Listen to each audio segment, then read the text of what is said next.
ትዝታ ዘአራዳ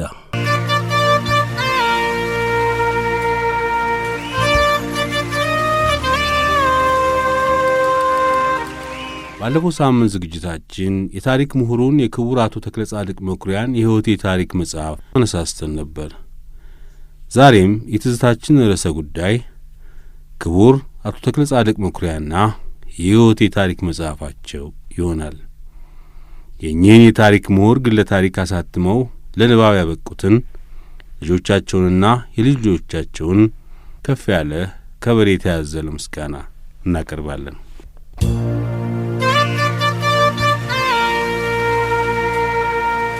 እንግዲህ የኔ ኑሮ ከተወለድኩ ጀምሮ ከ1906 እስከ 12 ዓመተ ምህረት ባሳግርት የሕፃንነት ዘመን ከ1912 እስከ 21 ዓመተ ምህረት በጉለሌ የትምህርት ዘመን አሁን ከ1921 እስከ 1925 ዓመተ ምህረት በደጃዝማች ወልደ ጻድቅ ቤት ጸሐፊነት ሲሆን በዚህን ጊዜ ዕድሜ 19 ዓመት ደርሷል።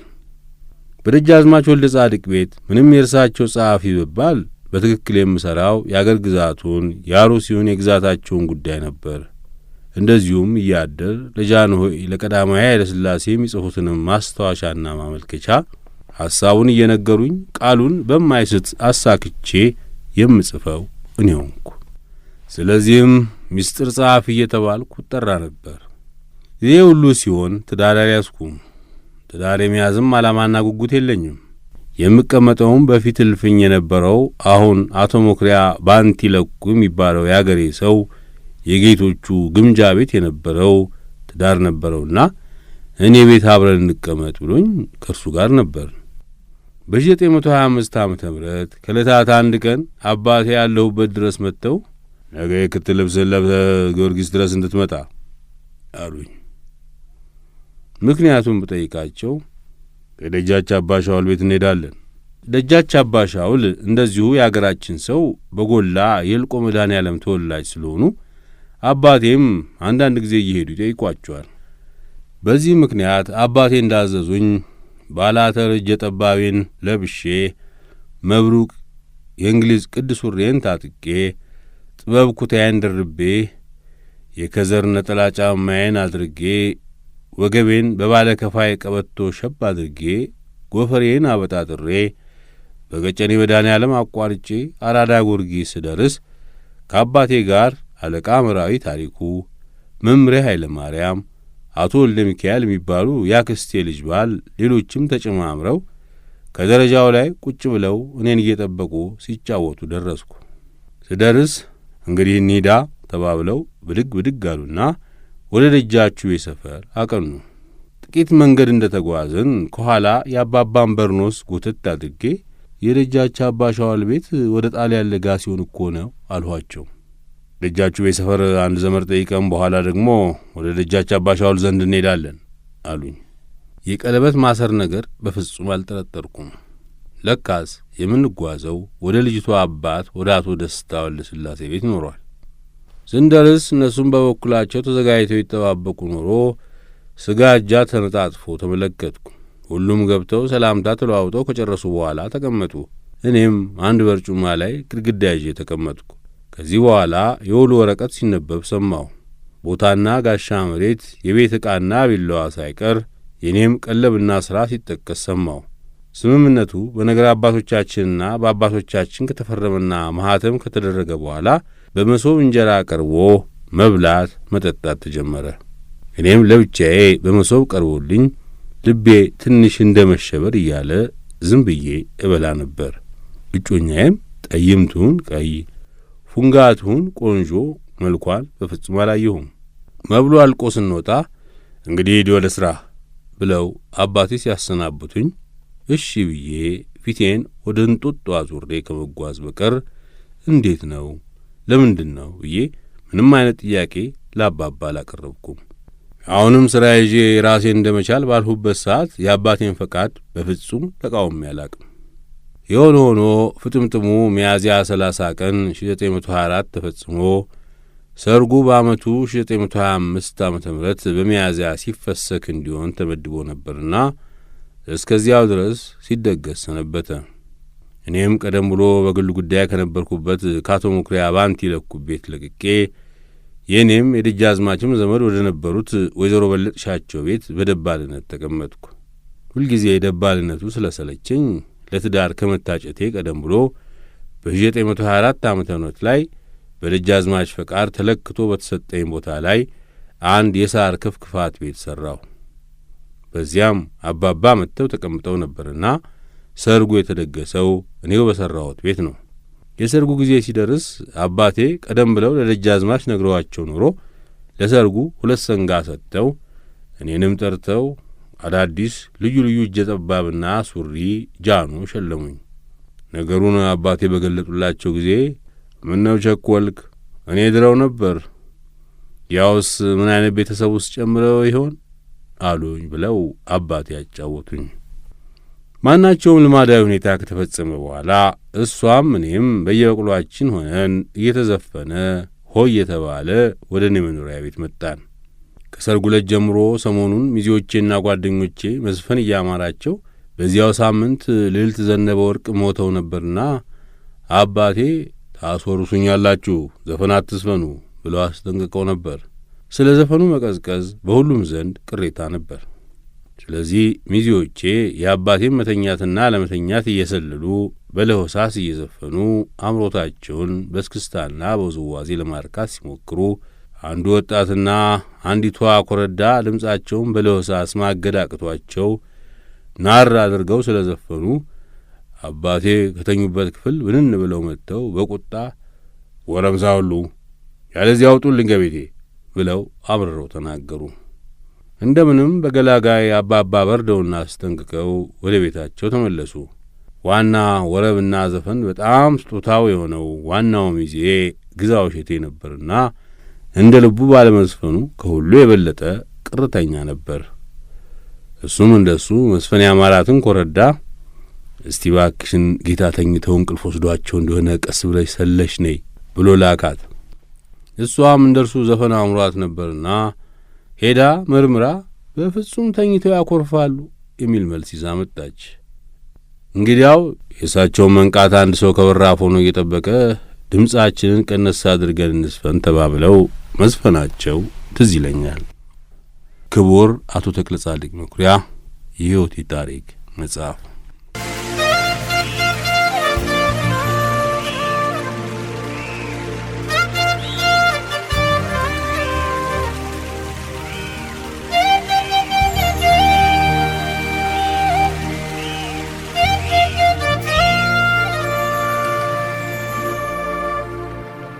መቼም ለእኔ ለወጣቱ በቢትወደድ ወልደ ጻድቅ ቤት ያለው ለእኔ የሚጥምበት ደረጃ አለቀ። ከጎተራ ጸሐፊነት ተነስቼ በፍርድና በቀላጤ ጸሐፊነት አልፌ በአሁኑ ጊዜ 1925 ዓመተ ምህረት የሚስጥር ጸሐፊ ተብዬ ስለምሠራ በእኔ አቋም በደረጃም ሆነ በእውቀትም የማድግበት ድንበሩ የተፈጸመ መሰለኝ። የማዕረግ ስም ተቀብዬ ወደ ግዛት መሄድን በፍጹም አልመኘውም። በዚህም ላይ ከ7 ወይም ከ8 ዓመት በፊት አሊያንስ ትምህርት ቤት 5 ወይም 6 ወራት ተመላልሼ የቀሰምኩት የፈረንሳዊ ትምህርት ከአእምሮዬ ውስጥ ደለዝ ብሎ እንደሆነ ነው እንጂ ፈጽሞ አልጠፋም። የመቀጠል አእምሮትም አልፎ አልፎ እንደሚመጣብኝ ለመማር ባለመቻሌም ጸጸቱ አልፎ አልፎ ይጎበኘኛል። በኋለሟልነቱ የመሶቤን ማደግ የማሻሽለው የአጻጻፌ ሙያ ትዳር መያዜ ሁሉ ይህን አልፎ አልፎ የሚመጣብኝን ፈረንሳይኛ የመማር ብኞት መንፈሴን ፈጽሞ አልደመሰሰውም።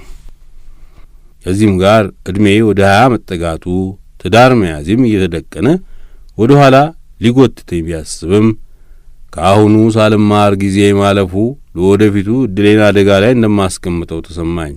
ለማንም ለባለቤቴም ሳላማክር በጠዋት ወደ ቢሮዬ ገብቼ ማመልከቻዬን መጻፍ ጀመርኩ። ሐሳቡ በጠቅላላ ቀለቤን ፈቅደውልኝ ፈረንሳይኛ ቢያስተምሩኝ ተመልሼ ጌታዬን የበለጠ ለማገልገል ይመቸኛል የሚል ነበር። በዚህ አይነት አሳምሬ ኳኩዬ በጥሩ ጽፈት ያዘጋጀሁትን ማመልከቻውን አጣጥፌ በኪሴ ይዤ ለመስጠት የሚመቸውን ወቅት መርጬ ብቻቸውን ሳሉ በትሕትና አቀረብኩላቸው። ነጣጥለው ደብዳቤውን ከተመለከቱ በኋላ በመደነቅ ወደ እኔ ዞር ብለው ዛሬ ትዳር ከያዝክ በኋላ ያንተ ተማሪነት ምን ይባላል አሉኝ። እኔም ቀበል አድርጌ ድሮ ጀምሬ ተቋርጦብኝ ነበርና አሁን ጌታዬ ቢፈቅዱልኝ ብዙም ዘመን አይፈጅብኝም ብዬ አስተዛዝኜ መለስኩ። አይ ይሄንቶ በሐቅ ለሐቅና ባይሆን ቀለብህ ይጨመርልህና ስራህን ቀጥል እንጂ እኔ ለዚህ ምንም አልከፍልህም ብለው ቆርጠው ነገሩኝ። ያን ጊዜ እንግዲያውስ እንደዚሁ ስራዬን ትቼ እንድማር ይፍቀዱልኝ ብላቸው ወንድሜ ነህ እንጂ ባሪያ አይደለህ ምን እከለክልሃለሁ ሲሉኝ እጅ ነስቼ ወጣሁ። ከዚህ በኋላ ጧት ማመልከቻ ይዤ ወደ ትምህርት ሚኒስቴር ሄድኩ። ከትምህርት ሚኒስቴርም የተሰጠኝን ወረቀት ይዤ ወደ ተፈሪ መኮንን ሄድኩ። በዚያም አስተዳዳሪው አቶ ዳዊት ዕቁበ እግዚእ ዘንድ ቀርቤ ደብዳቤውን ሰጠው። እርሳቸውም በደስታ ተቀብለው ከዚህ በፊት የነበረኝን የትምህርት ደረጃ ፈታትነው አቶ ገብሬ ወደሚያስተምሩበት ክፍል አገቡኝ። ከአቶ ገብሬ በታች አቶ ኮስትሬ፣ አቶ ሞገስ፣ አቶ አፈወርቅ የሚባሉ ያስተምራሉ። እኔን ያስገቡኝ እነዚህን ሁሉ አዘልለው አቶ ገብሬ ዘንድ 4ኛ ክፍል ነው። ከአሊያንስ ጀምሮ በየምክንያቱ መነባበብን፣ ሂሳብ 4ቱን መደብ እየሠራው ትምህርቴን በራሴ ማሻሻል ያልቀረም። ይኸው ነበር ከአቶ ገብሬ ክፍል ለመግባት ያስቻለኝ። ስገባ ከ4 ዓመት ጀምሮ የፈረንሳይ ትምህርት የተከታተሉ ልዩ ልዩ ወጣቶች ነበሩ። እኔን ያስቀመጡኝ ኢሳይያስ ገብረ ሥላሴ ጎን ነው። ሰሞኑንም የሚሰጠው ትምህርት ከበድ ብሎኝ ቸግሮኝ ነበር። ነገር ግን ትምህርት የተጠማሁ በዕድሜም የገፋው ከመሆኔ የተነሣ የቀኑንም የሌሊቱንም ጊዜን ወደ ጥናት በመለወጥ በወር ውስጥ ከክፍሉም ከትምህርቱም ተለማመድኩ። በክፍል የሚሰጠውን መጽሐፍና መዝገበ ቃላት ገዝቼ በትጋት እያጠናሁ በትሪሜስተር መጨረሻ በተደረገው ፈተና ኢሳይያስ 1ኛ ሲሆን እኔ 2ኛ ወጣሁ። በዚሁም ለመጀመሪያ ጊዜ የማርኩን ሰሌዳ ከዲሬክተሩ ከሙሴ ጋርኮይክስ እጅ በመቀበሌ አንድ አይነት ደስታ ተሰማኝ። ይህ ሁሉ ሲሆን ባለቤቴ ከኔ ጋር አለች። በኪሴ ከስራዬ ያጠራቀምኩት ከ200 ብር የማይበልጣልና በሱ እንኖር ነበር። ከ3 ወር በኋላ ከተማሪ ቤት ማታ ወደ ቤቴ ስገባ ባለቤቴ ግቢ ቢትወደድ ዘንድ ተፈልገህ ነበር ብላ ነገረችኝ። መጽሐፍቶቼንና ደብተሮቼን አስቀምጬ ወደዚያ ሄጄ ገብቼ እጅ ነስቼ ስቆም ስራህን ትተህ ወዴት ጠፍተህ ከረምክ የሚል ጥያቄ ያለፈውን ንግግራችንን ምንም እንደማያውቁ መስለው አቀረቡልኝ። እኔም እንደ ነገርኩት ተማሪ ቤት ገብቻለሁ ብዬ መለስኩ። አሁን ሳሌ ጸዳሉን ብጠይቀው ይመሰክርልሃል አሉኝ። እኔም ሚኒስትሩ ማወቃቸውን አላውቀውም፣ ነገር ግን እኔ ያለሁት ተፈሪ መኮንን ትምህርት ቤት ስለሆነ ዲሬክተሩ ቢጠየቅ ይመሰክራል ብዬ መለስኩ። ከዚያ ትንሽ አሰብ አድርገው መቼም ለፈሪ ሜዳ አይነሱም፣ ደግ ነው፣ በየወሩ የቀለብህን አጋማሽ 3 ብር ፈቅጄልሃለሁና እስከ 6 ወር ድረስ ተምረህ ወደ ሥራ መመለስ ነው አሉኝ። እኔም አነሰ በዛ ሳልል ትምህርቱም በ6 ወር አለማለቁን ሳልከራከር ዝም ብዬ እጅ ነስቼ ወጣሁ። ቢትወደድን እንደ ጌታዬ እንደ አባቴ አድርጌ ስቆጥራቸው ለእኔ የ6ቱን ብር ቀለብ እንደ ትልቅ ነገር ቆጥረው ከዚያ ሁሉ ሀብታቸው ቀለብህን እየተቀበልክ ተማር አለማለታቸው ትንሽ ትዝብት ያደረብኝ ይመስለኛል። እሳቸውም የእኔ የጽሕፈት ሙያና የአእምሮ ጉልበቴ ስለጣማቸው በሥልጣናቸው ዘመን በእኔ ጸሐፊነት ከመጠቀም በቀር የእኔ መማር አለመማር ምንም አልከነከናቸውም። እኔም በኪሴ ያለውን ገንዘብ እየቆጠብኩ የተፈቀደልኝንም በወር 3 ብር ቀለብ ሳልንቅ 2ኛውን የትሪሚስተር ትምህርቴን በትጋት ቀጠልሁ።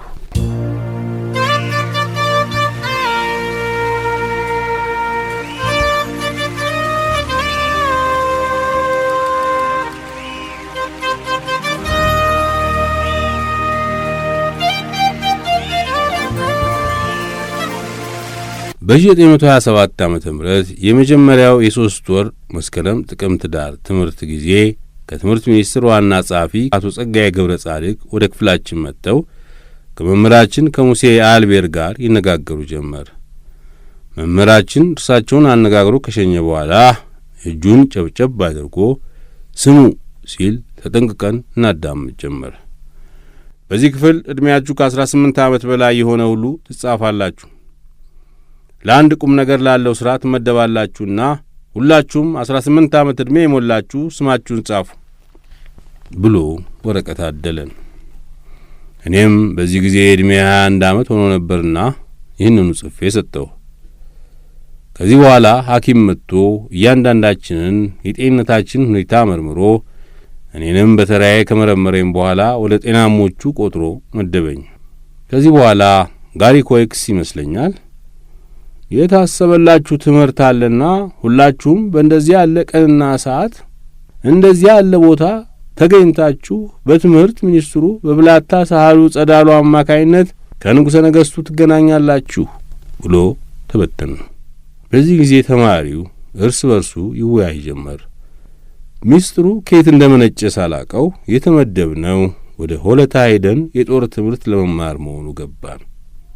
እኔም የወታደርነት ትምህርት ለመማር ምንም ጉጉት ስለሌለኝ ተመላላሽና በራሴ ጥረት የመማር ስለሆነ ምንም የሚያስገድደኝ ነገር እንደሌለ ገባኝ። በዚህ አይነት ማታ ወደ መኖሪያ ቤቴ ተመልሼ አድሬ ጉዳዩን ለቢትወደድ ለመንገር አሰብኩ። የቀለብህን አጋማሽ 3 ብር እየተቀበልክ እስከ 6 ወር ተማርና ተመለስ ብለውኝ ልክ 6 ወር ሲደርስ በቀኛዝማች ተክለየስ አስተዋሽነት ይመስለኛል ተመለስ ቢሉኝ 6 ወር ስለፈቀዱልኝ አመሰግናለሁ። አሁን ደግሞ ሌላ 6 ወር በራሴ ልማር ብዬ እኚሁኑ ቀኛዝማች ተክለየስን ልኬ ተለያይተናል። 6ቱን ወር ቆጥረው ይህንኑ የ3 ወር ቀለብ በማገዳቸው በልቤም ታዝቤም ትንሽ ሳላቄም አልቀረውም። በአሁኑ ጊዜ ግን ለዚህ ለተሰነዘረብኝ የወታደርነት ትምህርት ወደ እርሳቸው ከመጠጋት በቀር ሌላ ምንም መውጫ አላገኘውም። ስለዚህ ጠዋት በ3 ሰዓት ወደ ተማሪ ቤት መሄድ የተቋረጠና ወደ ቢትወደድ ወልደ ጻድቅ ቤት ሄድኩኝ። እንደ ደረስኩም ዞሮ ያው ቤቴ ስለሆነ ሁሉም የእልፍኝ አስከልካዮች ስለሚያውቁኝ ንገሩልኝ ሳልል ሳልቆምም በማውቀው ምቹ ጊዜ ገብቼ እጅ ነሳው። ከየት መጣህ? ምን እግር ጣለህ? ያሉኝ ይመስለኛል። እኔም በትምህርት ቤት የነበርኩበትን ሁኔታ የሆለታውን ሳልጨምር ገለጽኩላቸው። ዛሬ እንዴት ትምህርትን አቋርጠ መጣህ ብለው ሲጠይቁኝ የሆለታውን አመራረጥ ተረኩና ለወታደርነት ሐሳብ እንደሌለኝ ስገልጥላቸው በፊታቸው ላይ የደስታ ስሜት ታየ። ቀጠል አድርገው ይህን ጉዳይ በምክር ቤት መክረንበታል። ሐሳቡ ወጣቱን ወታደር ለማድረግ ነው። ስለዚህ አንተም ሆለታ ሄደህ ውደቅ ተነሳ እየተባልክ ልብህ ከሚወልቅ ቢቀርብህና አብረን ብንኖር ይሻላል አሉኝ። ድንገት በመንግስት በኩል ክስና ወቀሳ የደረሰብኝ እንደሆነስ? የለም፣ ምናልባት ብትጠየቅ የእኔ ልጅ ነውና አይጠየቅብኝ ብዬ ለሳህሌም ለጃኖሄም ነግራችኋለሁ አሉኝና አንድ ጊዜ ውጭ ቆይ ብለውኝ ወጣሁ። እኔ ስወጣ ዋና የጸሐፊዎቹ አለቃ ቀኛዝማች ተክለየስና ፊታውራሪ በፍርዱ ፊታውራሪ ተሰማ የሚባሉት እንደ ራሴዎቻቸው ተጠርተው ገቡ።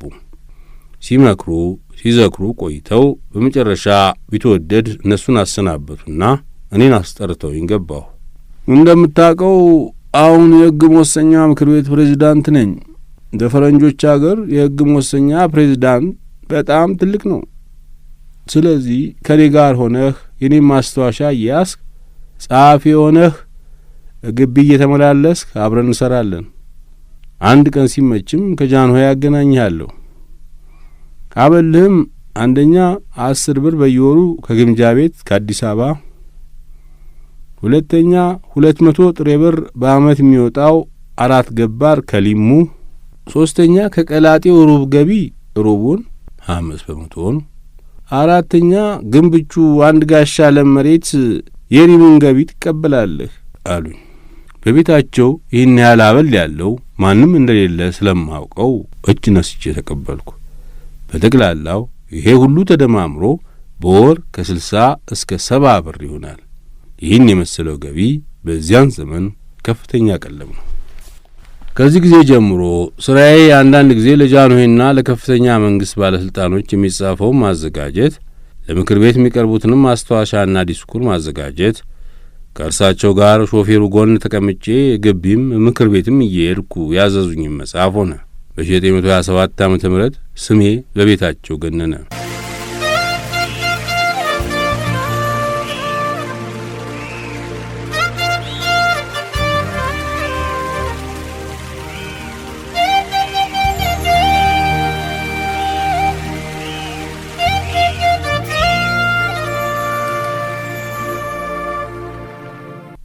በዚህ ዓመት እኔም ሳላውቀው ቀኛዝማቹ በእኔ ላይ ምቀኝነትና ቂም አድሮባቸው ኖሮ የሚጥሉበትን መስገርትና ጊዜ ይጠብቁልኝ ኖሯል። በመካከሉም ባለቤቴ የካቲት 16 ቀን ወንድ ልጅ ኃይሉን ተገላገለች። ከቢትወደድ ወልደ ጻድቅ ጋር የቀጥታ ግንኙነት አድርጌ በባለሟልነት እስክሠራ ድረስ ከእርሳቸው ጋር አባትና ልጅን መስል ነበር። በኋላ ግን ቢትወደድ እርሳቸውን ችላ እያሉ እኔን ሲጠሩ፣ ሰውም እያደር እርሳቸውን ችላ እያለ እኔን በመጠጋት ለእኔ ጉዳዩን እያዋየ ማስፈጸም ሲጀምር ቅርታ ገብቷቸው ነበር ቀኛዝማች ተክለየስ። እኔ ግን በዚያ በወጣትነት ሰዓት ነገሩን በእውነት አላጤንኩትም። እርሳቸውም በፍጥረታቸው ዝምተኛ ታጋሽ ስለሆኑ ቅሬታቸውን በምንም አይነት አላሳዩኝም። ዕለታት አንድ ቀን በግንቦት ወር ይመስለኛል በቢሮዬ ሆኜ በጽሞና ስጻጽፍ አንድ ለግላጋ ወጣት የአገራችን ልጅ የቢትወደድ የውስጥ የእልፍኝ አሽከር ሾለክ ብሎ መጥቶ ጋሼ እነ ቀኛዝማች ተክለየስ እነ ፊታውራሪ በፍርዱ እጌቶች ፊት ቀርበው ይጨቃጨቃሉ አለኝ። ምን እያሉ? እኛ አቶ ወልደ ጻድቅ ሲባሉ ጀምሮ አብረን የኖርን አብረን ያደግን አሽከሮቹ ያላገኘነውን አበል ገና ፈረንሳይ ተምሯል ተብሎ ይህን ያህል አበል ለተክለ ጻድቅ መስጠቱ ጌታችን እኛን ችላ ብለው ቢጠሉን ነውና ያሰናብቱን አሏቸው። ጌቶቹስ ምን አሉ? ፈረንሳይ ስለ ተማረ ሌላ ዘንድ ቢሄድ 100 ብር ሊቀጠር የሚችል ነው። ለእኔም በዚህ በተሰጠኝ የምክር ቤት ሥራ ቋንቋ ስለሚያውቅ ይረዳኛል ብዬ ነው። ምን ይሁን ነው የምትሉት? እያሉ በቁጣ ሲመልሱ እኔ ወደ አንተ ልነግርህ መጣሁ አለኝ። ቀጥዬም ጎሽ እስቲ መጨረሻውን አዳምጥና ንገረኝ ብዬ መለስኩት። እኔም ልቤ ገንግኖ ጽፈቱን ቆም አድርጌ ወደ በረንዳ ወጣ ስል መኳንንቱ ከጌቶች ዘንድ እየተተለተሉ ሲወጡ አየሁ። የቀኛዝማች ተክለየስና የኔ ቢሮ በአንድ ክፍል 2 ጠረጴዛ ስለሆነ ወደ ቢሮአቸው ተመልሰው ቁጭ እንዳሉ አሽከር መጥቶ ጌቶች ይፈልጉሃል አለኝ። ተነስቼ ምንም እንዳላወቅኩና እንዳልሰማው መስዬ ቀረብኩ። ስቀርብ ስማ እኔ በሌላ ነገር ጠቅመሃለሁና የሊሙን 4 ገባርቶ ይቅርብህ አሉ። እኔ ሰሞኑን ወደ አራዳ ሄጄ የተማሪ ቤት ጓደኛዬ ኢሳይያስ ሆለታ ተምሮ ነጭ ኮትና ሱሪ ለብሶ ማዕረግ ያለው መለዮውን እንዳደረገ ተገናኝተን ተሳስመን ለእጅ ለእጅ ተያይዘን በመንገድ ስናልፍ የአራዳ ዘበኞች ባዩት ቁጥር ቆም እያሉ በተጠንቀቅ ሰላምታ ሲሰጡት በማየቴ ትንሽ ቅናት አደረብኝ። ከኔ በክፍል ያንስ የነበረው ኢሳይያስ ሆለታ ሄዶ ይህን ሲያገኝ እኔ በመቅረቴ ለካ ተሳስቻለሁ እያልኩ ከእርሱ ተለይቼ ወደ ቤቴ ስመለስ አሰላስል ነበር። በዚያው ሳምንት ነው ይህ አድማ የተፈጠረውና ቢትወደድ 4ቱን ገባር ልቀቅ ያሉኝ። 4ቱ የሊሙ ገባር ይቅርብህ ቢሉኝ ምንም እንደማላቅ ምን አጠፋሁ ብዬ መለስኩ። ምንም አላጠፋህ፣ እኔ ባይሆን በሌላ ክስሃለሁ ብለው እሺ እንድል ለማግባባት ሞከሩ። እኔ ግን ኮስተር ብዬ እኔ እንደውም እርሶም መርጬ በመላለሴ ነው እንጂ ሆለታ ያሄዱት ጓደኞቼ ከኔ የበለጠ ማዕረግና ደረጃ ላይ ደርሰዋል። እኔ ግን እንዲያውም ወደፊት ቀለቤ ይጨመርልኛል ብዬ ጠብቅ ነበር እንጂ ከዚሁ ይቀነስብኛል ብዬ አልጠበቅኩም ነበር ብዬ ሐሳቤን ጸና አድርጌ መለስኩላቸው። እርሳቸው ደግሞ ታዲያ በአንተ ምክንያት መላውን ቤቴን አፍርሰው ነው የምትለኝ የሚል ጥያቄ ሲያቀርቡ ምንም ባልገልጸው ይሄን ያሉበት ምክንያት ስለገባኝ አይ እንግዲያው እኔ ብሄድ ይሻላል ብዬ እጅ እንደ መንሳት ብዬ ውልቅ አልሁ። ይህና የቢትወደድ ግንኙነት በዚህ አይነት እስከ መጨረሻው ተቋረጠ። የተነጋገርነው ብቻችንን ስለነበረ ምንም አይነት ገላጋይ በመካከላችን አልገባም። ከዚያ በኋላ ምንም ያህል የሚያፈናፍረኝ ጥሪት ሳይኖረኝ ሳላስበውና ሳልጠረጥር በድንገት ሥራ ፈቶንኩ። ባለትዳርና አንድ ወንድ ልጅም ስላለኝ የወደፊት ሕይወቴ ከምን ላይ እንደሚደገፍ በማሰላሰል ከስጋት ላይ ወደቅኩ። ስለዚህ የወር ቀለብ የማገኝበት ሥራ መፈለግ ጀመርኩ። ነገር ግን በዚያን ዓመት የወልወል ግጭት ሆኖ ባለሥልጣኑ ሁሉ እያወጣ እያወረደ ያስብ የነበረው ስለ ጦርነት ነው። የ1927 ዓመተ ምህረት የክረምቱ ወራት እንደምንም በሥራ ፈትነት በሥራ ፍለጋ ዙረት ካለፈ በኋላ በመስከረም 22 ቀን የክተት አዋጅ ተነገረ። ተክለ ጻድቅ መኩሪያ የሕይወቴ ታሪክ መጽሐፍ